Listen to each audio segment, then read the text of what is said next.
BJP काट सकती है वरुण गांधी का टिकट। मेनका गांधी को पीलीभीत से चुनाव लड़वाने की चर्चा। मेरठ में भी नया चेहरा हो सकता है बीजेपी का प्रत्याशी। मेरठ से अरुण गोविल का नाम तय माना जा रहा है। कैसरगंज से ब्रजभूषण की जगह दूसरा प्रत्याशी उतारे जा सकते हैं। सूत्रों के हवाले से ये जानकारी सामने आ रही है। ब्रजभूषण की जगह कैसरगंज सीट से कोई दूसरा प्रत्याशी चुनावी मैदान में उतारा जा सकता है। कल हो सकती है केंद्रीय चुनाव समिति की बैठक, तो बीजेपी वरुण गांधी का टिकट काट सकती है। मेरठ में भी नए चेहरे को चुनावी मैदान में उतारने की बात कही जा रही है। वहीं मेरठ में अरुण गोविल का नाम सामने आ रहा है। बात करें कैसरगंज सीट की तो बताया जा रहा है ब्रजभूषण शरण सिंह को यहां से हटाकर किसी नए प्रत्याशी को चुनावी मैदान में उतारा जा सकता है। तो बीजेपी वरुण गांधी का टिकट काट सकती है। लोकसभा चुनाव से जुड़ी बड़ी जानकारी सामने आ रही है और लोकसभा चुनाव में अब बीजेपी में कई नए चेहरों को मौका मिल सकता है, जिसमें अब बताया जा रहा है मेरठ सीट से अरुण गोविल का नाम तय माना जा रहा है। और इसी खबर पर ज्यादा जानकारी के साथ लखनऊ से प्रियम पाठक स्टेट हमारे साथ जुड़ गए हैं। प्रियम, बीजेपी की ओर से बताया जा रहा है कि इस बार वरुण गांधी का टिकट काट सकती है, क्या जानकारी है?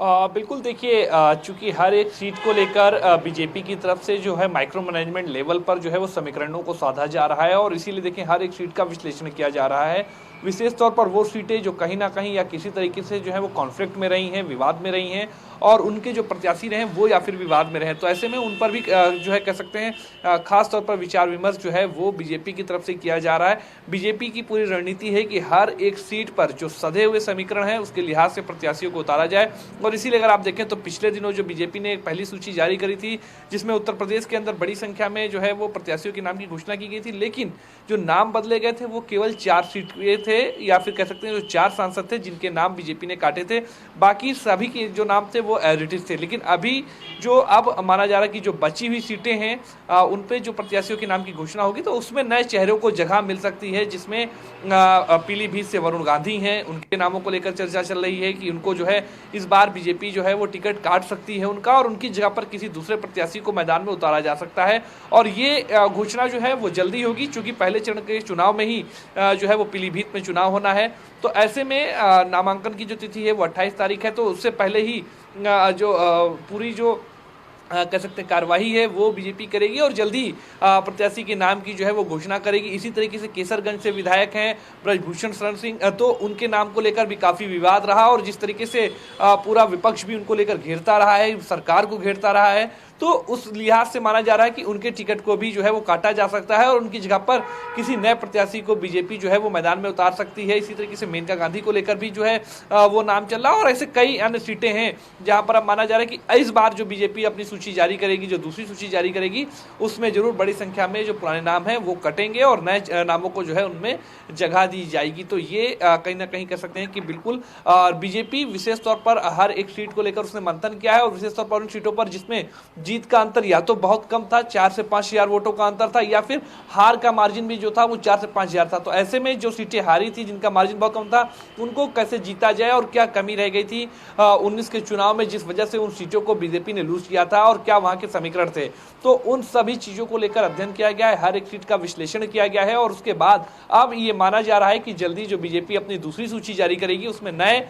कई नाम जो है वो शामिल होंगे और जिनको अब बीजेपी जो है वो दिल्ली पहुंचाएगी। तो इसलिए बीजेपी पूरी तैयारी कर रही है, हर एक सीट को लेकर अध्ययन किया गया है, हर एक सीट का समीकरण चाहे वो जाति समीकरण हो, क्षेत्रीय समीकरण हो या अन्य समीकरण हो, सभी को बाकायदा साधा गया है, हर एक सीट का अध्ययन किया गया है। वहां पर सर्वे रिपोर्ट्स क्या कुछ कह रही हैं, लोगों का क्या मूड है, पार्टी ने इंटरनल सर्वे भी कराए हैं, वहां पर जो लोकल रिपोर्ट्स हैं वो क्या कुछ कह रही हैं, हर एक चीज को लेकर अध्ययन किया गया और जो कैंडिडेट्स इन सभी पैमानों पर खरा उतरेगा उन्हीं को बीजेपी जो है वो मैदान में उतारेगी। और इसीलिए माना जा रहा है कि जो पहली सूची बीजेपी ने जारी करी थी उसमें उन सबके नाम थे जो पहले से सांसद हैं और उनका परफॉर्मेंस बेहतर थी तो उनको वापस रिपीट किया गया था। लेकिन अब माना जा रहा है कि इस बार जो सूची आएगी उसमें बड़े पैमाने पर जो है वो जो नाम है वो काटे जाएंगे और नए नामों को जो है उसमें जगह मिल सकती है। जी प्रियम, अगर बताया जा रहा है कि वरुण गांधी को बीजेपी टिकट नहीं देती है तो निर्दलीय चुनावी अखाड़े में उतरेंगे। देखिए, ये तो चूंकि सभी प्रत्याशियों के पास में एक ऑप्शन रहता है कि अगर कोई पार्टी उनको टिकट नहीं देती है और उनको लगता है कि उनका क्षेत्र में जनाधार है, वो जीत सकते हैं या दूसरों के लिए चुनौती बन सकते हैं, तो निर्दलीय रूप से चुनाव लड़ते हैं। और ये लोकतांत्रिक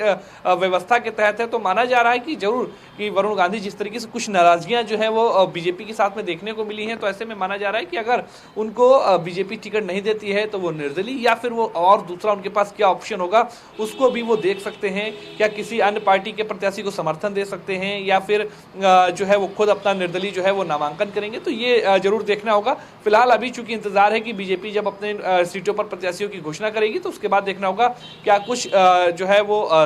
लिस्ट में निकल कर आता है, किन लोगों के नाम रहते हैं, किन लोगों के नाम करते हैं। अभी हालांकि कयास लगाए जा रहे हैं। बीजेपी एक ऐसी पार्टी है जिसमें कई बार जो कयास लगाए जाते हैं वो अधिकतर गलत साबित होते हैं और बीजेपी उसके अलग ही कुछ कर रही है और सोच रही होती है, तो कहीं ना कहीं अभी थोड़ा सा इंतजार भी करना होगा। हालांकि माना जा रहा है कि तो सुल्तानपुर सीट से जो है वरुण गांधी जीत भी चुके हैं और उनका सियासी लिहाज से देखें तो दबदबा भी काफी रहा है, लेकिन अब जो है पीलीभीत से मेनका गांधी को चुनाव लड़ाने की चर्चा है। बिल्कुल, देखिए इसीलिए माना जा रहा है कि मेनका गांधी जो कि अभी तक सुल्तानपुर से चुनाव लड़ती रही, तो उसमें एक परिवर्तन हो सकता है। लेकिन अभी देखिए केवल माना जा रहा है, कयास लगाए जा रहे हैं, इन सभी आधारों पर बीजेपी की रणनीति को जस्टिफाई कर पाना मेरे ख्याल से थोड़ा सा मुश्किल रहता है, क्योंकि कई बार हमने देखा है कि बीजेपी को लेकर कई बार कयास लगाए जाते हैं, नामों को लेकर चर्चा की जाती है या फिर अन्य चीजों को लेकर कयास लगाए जाते हैं, लेकिन जब जब वो एग्जीक्यूट होते हैं तब देखने को मिलता है कि वो कयास हर तरीके से गलत साबित होते हैं। तो इसलिए अभी इस बात को कह पाना कि ऐसा हो रहा है या ऐसा होगा, ये थोड़ा सा जरूर मुश्किल होगा। लेकिन माना जा रहा है कि हाँ, नाम जो है वो जरूरी सी बात है कि बड़ी संख्या में कटेंगे और ये दूसरी सूची जो होगी उसमें माना जा रहा है कि कई ऐसे नाम होंगे जो पहली बार होंगे जिनको मैदान में उतारा जाएगा, या कई ऐसे नाम होंगे जिनको पहले मौका दिया गया था लेकिन अभी मौजूदा वक्त में वो जो है वो जो सांसदीय का चुनाव है वो पिछली बार नहीं लड़े थे। तो ऐसे में अब उन लोगों को भी जगह दी जा सकती है या फिर अन्य दलों से जो नेताएं हैं उनको भी उसमें जगह दी जा सकती है। लेकिन क्या कुछ पूरा रहेगा, ये जब तक बीजेपी अपनी दूसरी सूची जो है वो जारी नहीं करती तब तक वो स्पष्ट पूर्ण रूप से नहीं हो पाएगा। जी प्रियम, बहुत बहुत शुक्रिया आपका तमाम जानकारी के लिए।